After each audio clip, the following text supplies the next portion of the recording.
السلام عليكم ورحمة الله وبركاته.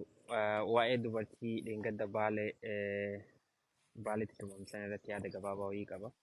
Akkuma viidiyoon sun gadi dhiifameen sa'aatii muraasaaf yaadni namoota hundaatu wal fakkaataa ture. Namni martinuu inni namaa akkamitti uumamaa ka jedhu argaa ture. Sa'aa muraasa booda ibsi wayii nama wayiitiin ibsi wayii kennamna yaadni namootaa jijjiirama.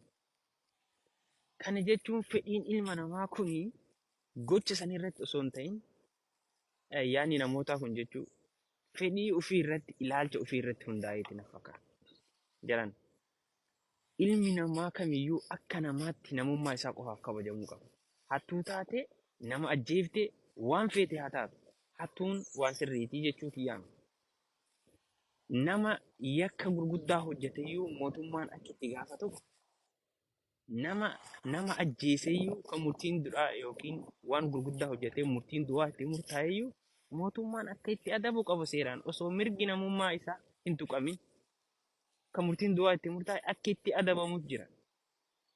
Dubartii haadha namaa akkasitti gabbee osoo dubartii wal lolanii akkasirra wayi.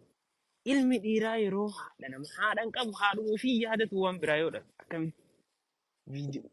akkamitti akkasittidha. Wallaahi hedduu garaa nama dhukkubsa viidiyoon sun. Haa ta'u wannan jechuudhaaf warroonni qaamni mootummaa biyya keenya mee nama ta'uu yaala. Bineensa namatti hin ta'ina. Biyya keenyatti poolisa namni hin deessa. Hin jibba. Maqaa poolisa namni hin jaalatu. Dhugaa walitti hima. Uffata saniyyuu namni hin jaalatu akka malee. Maali gocha santu badaadha isaan baay'ee fedhan. Biyya namaatti namni poolisa akka malee jaalata. Akka malee bakka normaal fireendi mana uumaa kaane jechuudha. Akka fedhanitti waliin fiiganii wal arrabsanii taphatan waan fedhan jedhanii poolisa ta'uu qofa. Poolisa wajjin. Biyya keenyatti namni yoo siin baate garanaa na jalaa gora akka bineensaatti dhiyeessa. Maalirree gocha kana badaa? Yoo dandeettan hawaasa keessanitti siqa hawaasa keessan tajaajila bifa gammachuutiin dirqama keessan akkasii. Yoo san hin taane yaa ilma namaa atillee nama haadha qabda obboleessa qabda kana yaadadhu yeroo waa gocha badaa namarratti raawwatu. Haganuma jechuu barbaada. Assalaamu alaikum warahmatullahi wabarakatuh.